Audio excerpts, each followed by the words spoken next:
Hello friends, anniversary তো সবার কাছে স্পেশাল হয়। তার মধ্যে যদি ফার্স্ট অ্যানিভার্সারি হয় তাহলে তো কথাই নেই। স্পেশাল অকেশনটাকে সেলিব্রেট করার জন্য তো একটা স্পেশাল কেক লাগবে।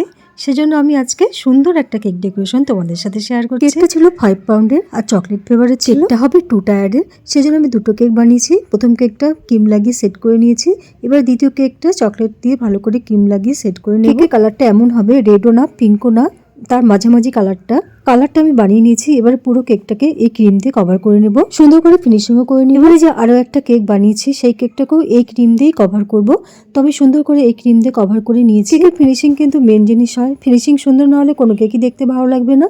তো এখানে সুন্দর করে আমি ফিনিশিং করে নিলাম। দুটো কেকের বেশি আমার রেডি। এবারে 2 টায়ার কেক তো একটার উপরে একটা বসিয়ে দিলাম, হয়ে গেল আমাদের 2 টায়ার। এবারে কেকটা যাতে না নড়ে যায় সেজন্য স্ট্র দিয়ে এভাবে সেট করে নিয়েছি। গোল্ডেন কালারের কিছু বল নিয়েছি, সেই বলগুলো কেকের পুরো বডিতে এইভাবে লাগিয়ে দিলাম। গোল্ডেন কালারের বলগুলো দিতেই দেখো কেকটা অনেক সুন্দর লাগছে। এবার নিয়ে নিয়েছি হোয়াইট বলগুলো, এবার এইভাবে গোল্ডেন কালারের বলের সাথে দিয়ে দিলাম। শুধু কি বলগুলো দিয়ে কেক ডেকোরেশন করলে ভালো লাগবে? তো আমি নিয়ে নিয়েছি আর্টিফিশিয়াল ফ্লাওয়ার।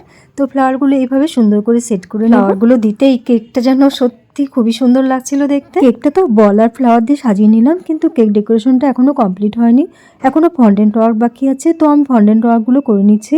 আর ফন্ডেন্ট ওয়ার্কের সবটা তো দেখানো সম্ভব না, তো এই অল্প অল্প করে তোমাদের সাথে কিছু শেয়ার করলাম। এখানে আমি দুটো ডল বানাবো, তো একটা বানাবো হাজবেন্ড, একটা বানাবো ওয়াইফ।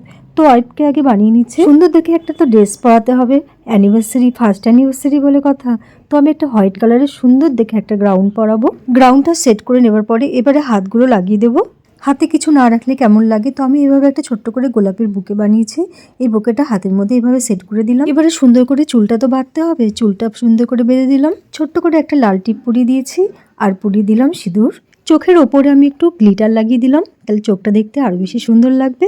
ওয়াইফকে তো বানিয়ে নিলাম, এবার হাজবেন্ডকে তো বানাতে হবে। তো হাজবেন্ডের মুখটা প্রথমে বানিয়ে নিচ্ছি। ড্রেসটা পরাবো ব্ল্যাক কালারের, তো ব্ল্যাক কালারের এইভাবে ব্লেজার বানিয়ে নিলাম। ব্লেজারের বটনগুলো গোল্ডেন কালার দিয়ে বানিয়েছি। ব্লেজার তো রেডি হয়ে গেল, এবার চুলটা ভালোভাবে সেট করতে হবে। এদিকে মোটামুটি ফন্ডেন্টের কাজ রেডি। আর একটা ছোট্ট গিটার ছিল, মানে হাজবেন্ড তার হাতে ধরে থাকবে গিটারটা, মানে গিটারটা বাজাচ্ছে এরকম একটা থাকবে। এবারে আবার কেকটা ডেকোরেশন করব। এবার সুন্দর করে যে ফন্ডেন্ট ওয়ার্কগুলো করেছি এভাবে সুন্দর করে বসিয়ে দিলাম। আর যে ছোট্ট গিটারটা বানিয়েছিলাম গিটারটাও হাতে ধরিয়ে দিলাম। আর ওয়াইফের পাশ দিয়ে একটা ছোট্ট করে এরকম ফ্লাওয়ার রেখে দিলাম। সুন্দর দেখে একটা অ্যানিভার্সারি টপারও লাগিয়ে দিলাম। ওয়াইফের পেছন দিয়ে আমি একটা দেখো সার্কেলের মতো বানিয়েছি, ফুল আর লাইট দেওয়া। এবারে বোর্ডের মধ্যে লিখে নেব ফার্স্ট অ্যানিভার্সারি। কেকটা যে আমি এত খাটনি করে বানিয়েছি আর এত টাইম ধরে বানিয়েছি, তো যখন কেকটা রেডি হয়ে গেল না, তখন আর মনেই হচ্ছিল না আমি কি এতক্ষণ ধরে বানিয়েছি। তখন এত ভালো লাগছিল। এখনো কিন্তু কাজ কমপ্লিট হয়নি। কেকটা বানানোর পর বক্সটাও বানাতে হয়েছে। যদি ভালো না হয় কেক নিয়ে যেতে কেক কিন্তু নষ্ট হয়ে যেতে পারে, সেই জন্য সুন্দরভাবে প্যাকিংটাও আমাদের করতে হয়। ভিডিওটা ভালো লাগলে লাইক কমেন্ট করো। Thank you.